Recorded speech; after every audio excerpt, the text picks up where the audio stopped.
We've all been there. You type a prompt, hit generate, and out comes another batch of plastic perfection. Flawless skin, dead eyes, and a complete lack of soul. It's the AI default. To bypass that look and get something you can actually use professionally, you have to work for it. What used to be a simple descriptive sentence has steadily escalated into a 300-word formula. This chart maps out exactly how much our workflow has expanded. Down here at the bottom is where we all started, a simple text input box. You type a subject and you get an image. Soon we realized that to escape the default aesthetic, we had to memorize specific names. We started stacking painters, photographers, and lighting setups. The style formula became the new baseline. Next came the hardware simulation tier. If you wanted realistic depth of field, you couldn't just ask for a blurry background anymore. You had to request a specific 85mm lens paired with a full-frame sensor. And now we've reached the absolute peak. The top tier of prompting doesn't even look like creative writing. We are feeding the system JSON meta prompts, using brackets and syntax that look like computer code. Which brings us to a harsh reality check. If you are spending 45 minutes researching metadata tags and writing code to generate a single image, you have to ask if the return is actually worth the time investment. In a professional workflow, time is your most expensive asset. When you force a randomized image generator to act like a precision scalpel, you bleed away your margin. This chart maps the required effort on the horizontal axis against your visual control on the vertical axis. Down in the bottom left is the quick drafts zone, the baseline workflow for marketers producing content fast. They survive on the modular formula. You take a subject, stack on an artist's name, define the lighting, and pick a medium. It works because it yields immediate stylistic shifts. You swap the word watercolor for cyberpunk, and the image transforms, requiring almost zero technical knowledge from the user. The trade-off is control. You are entirely at the mercy of whatever bias the AI decides to lean into. On the extreme opposite end of the spectrum, we have the visual optimizers who demand absolute perfection up here in photorealism hacking. This is where the meta token strategy comes into play. Instead of treating the AI like an illustrator, you treat it like a highly technical physical camera operator. You inject hidden metadata cues right into the text. You feed it specific raw file extensions and film stock codes to bypass the default rendering engine. The results are incredibly convincing. You capture microscopic details, true human skin textures, and lighting physics that completely strip away the artificial AI look. But the cost is steep.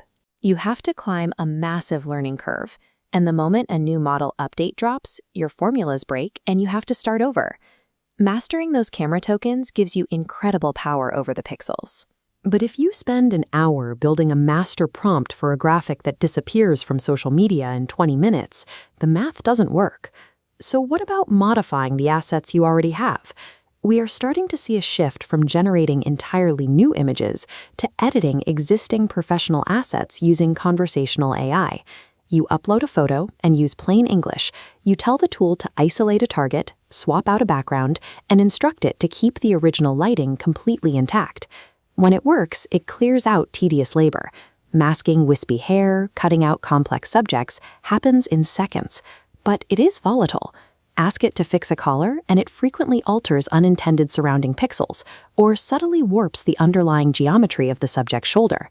If you have strict brand guidelines or you need exact typography, conversational AI isn't reliable. It cannot replace traditional software when rigid compliance is required. There is also a major push for ethical accountability in these edits. That brings us to C2PA metadata, a technical standard designed to prove exactly where an image came from and how it was altered. The idea is it creates a verifiable lineage. An AI tool secretly stamps the file with a tracking barcode, tracing back to the generation software. In practice, that security is an illusion. The tracking data is incredibly fragile. The moment someone uploads that image to a social platform or simply takes a screenshot of it on their phone, the metadata is completely stripped away, rendering it useless. Right now, if you are banking on AI tools to deliver pixel-perfect brand layouts or to maintain public ethical verification, you are burning hours for a result you cannot guarantee. This matrix is our final scorecard. To protect your time, you need to match your specific user segment to the correct depth of prompting. Look at the top row. If you are a time-poor marketer or a casual creator, your primary goal is speed. Stop agonizing over complex JSON code. Stick entirely to the modular formula of subject, artist, lighting, and medium. The moment you spend more than 5 minutes tweaking a single prompt for a daily post, your return on investment plummets into the negative. The second row is for the photorealism chasers, the people who require absolute top-tier visual fidelity. You should bypass basic conversational prompting entirely. Exclusively utilize advanced templates and exact camera metadata tokens to force the engine to act like physical hardware. Finally, we have the traditional professional editors and designers. Use these tools solely as a speed multiplier. Generate rapid ideations to test concepts, or let the conversational editors handle the messy, brute force masking tasks. The golden rule here is that AI is a drafting engine. All precise, final finishing still happens manually in your traditional software. Evaluate your goals and choose the path that eliminates friction. Do not spend hours prompting an AI slot machine to fix a shadow that Photoshop can handle in 3 minutes.